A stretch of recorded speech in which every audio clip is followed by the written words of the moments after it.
I've got a short and sweet episode for you today. I'll be sharing 3 tips for introducing a morning meeting or circle time to young autistic children in a self-contained preschool classroom.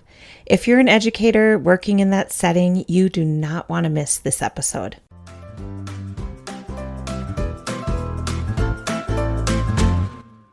Hi, I'm Tara, and this is the Autism Little Learners podcast.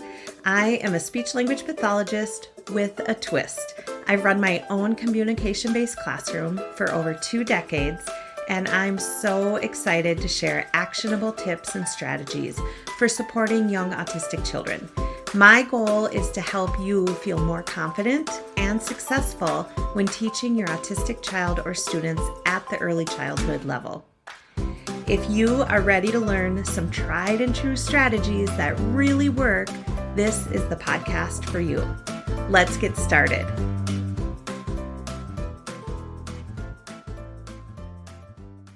Creating a structured and predictable routine can have a huge impact on your students' ability to actively engage in morning meeting or circle time.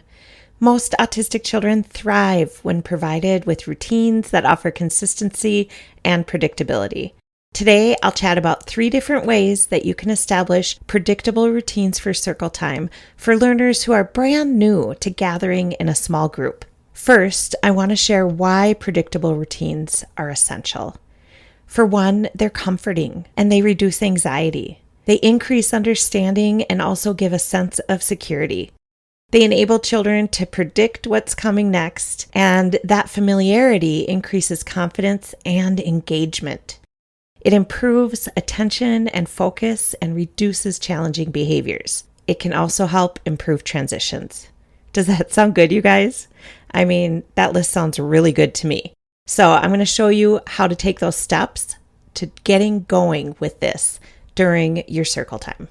The 3 tips that I have relating to circle time for young autistic children include being organized, using visuals, and using songs to create routines. Let's go over these one by one. The first one is getting organized. You are going to want to be really organized in order to get your group time off the ground. Have your visuals prepped and your support staff filled in with the plan. When you're prepared and your team knows what to expect, you're going to increase the chances of success when implementing circle time.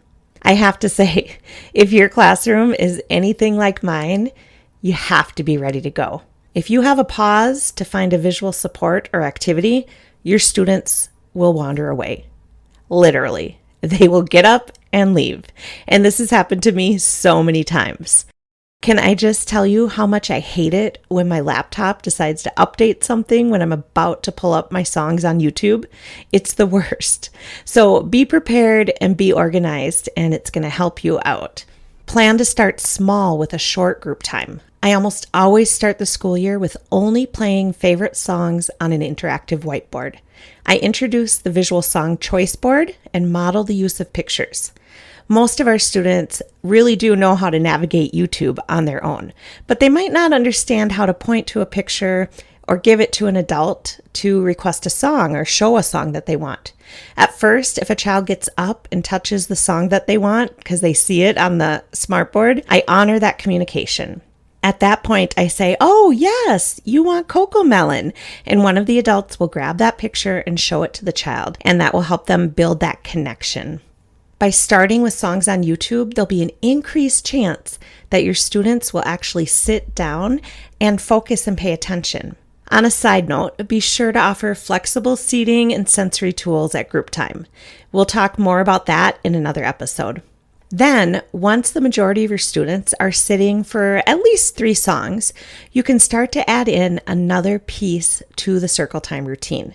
It might be a simple greeting when you get to the group, or a quick adapted book, or even a put-in activity.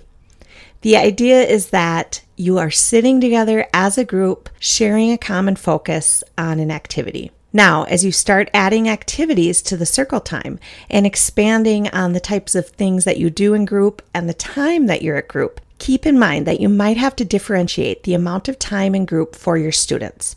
If I know that I have one student that can only tolerate 3 minutes max at group, we are going to have another activity ready to go for him. Then, when he's done at group, an adult can show a picture on the visual schedule and move to working one-on-one with an adult in a different area. If you are listening to this episode live the week of September 5th, 2023, please click on the link in the show notes to RSVP for my upcoming Facebook Live mini training. It's coming up this weekend on Sunday, September 10th, and I will share pictures and more information about introducing Circle Time. You'll get to see the visual supports that I use. If you're listening after September 10th, 2023, the link in the show notes will be leading you to the replay. Okay, now number 2, using visual supports. I know, you always hear, quote, use visuals, unquote. But you might be saying, Tara, which visuals should I use at group time? Well, less is more. You want visuals that will work for all of your students, or at least the majority of them. You want visuals that your team can be consistent with. Wouldn't that be great? That's the only way to create a predictable routine at group time. The first one I'd recommend is a mini schedule. So start with a Circle Time picture and have your students match it to the group area. I like having children match the picture to a larger picture of Circle Time that has a strip of Velcro across the bottom. It can be attached to the wall, or it can also be brought over to an individual student as they sit down in the chair. Sometimes less moving around for certain students in the group area is best. So when we're getting them started, we might bring it to them. Then you'll want to show a mini schedule of what's happening during group time. So we're going to break group time down. This helps children understand how much you'll be doing at group and when you will be finished. They might not understand this concept at the beginning, but if we use it consistently, they're going to start to get it. This is really important for creating routines. So to start, have a copy of that mini schedule prepped for each adult in your classroom to hold on to. Eventually, you might even have students who want to hold on to one, and it's awesome when you get to this point.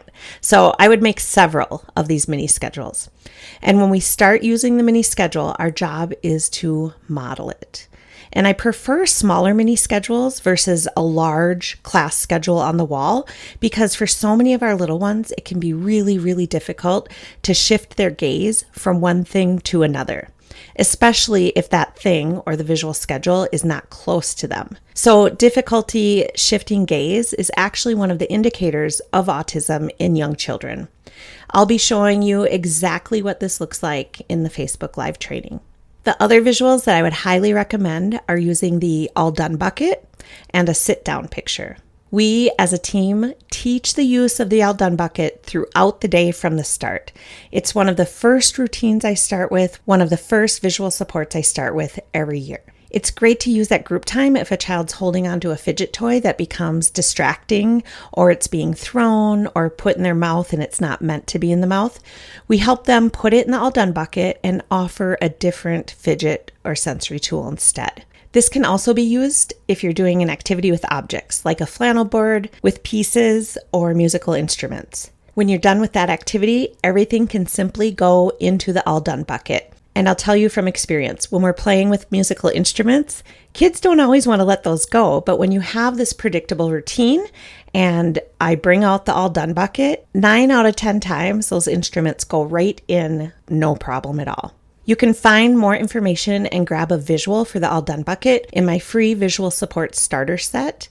To grab your copy, go to www.autismlittlelearners.com/visuals or click the link in the show notes. The other visual I like to model right away is a big size picture of sit down. Model it, show it, and eventually you may simply be able to set it in front of a student when they stand up, or put it into their hands and they'll look at it and sit back down. This happens a lot. Keep all of these visuals in an easy to access location right in the Circle Time area. And my third tip to get this Circle Time going with your young autistic students is to sing a goodbye or all done song at the end of group. Whether it's a song that you sing or one on YouTube, this is a really great way to signal the transition away from group time and to the next activity. The students can check their schedule, or often we bring the schedule with one picture on it to a student, especially if they're new, and other students will walk to their schedule. I recommend sticking with the same goodbye song for a couple weeks until they get into a routine. And then you can start to introduce a variety of songs to end circle time if that works for your students. The power of predictable routines cannot be overstated. These routines provide stability, reduce anxiety, and create an environment conducive to learning and development for our young autistic students. By understanding the unique needs of our students and creating predictable routines, we can help them actively engage in circle time. Best of luck implementing morning meetings/circle time with your students, and be sure to watch the replay of the Facebook Live mini training on this topic. As always, I'm going to leave you with a quote. We cannot direct the wind, but we can adjust the sails. I'll see you next week for a brand new episode. I hope you have smooth sailing in your classrooms and homes this week. I'm sending a big virtual hug your way because you just finished another episode of the Autism Little Learners podcast.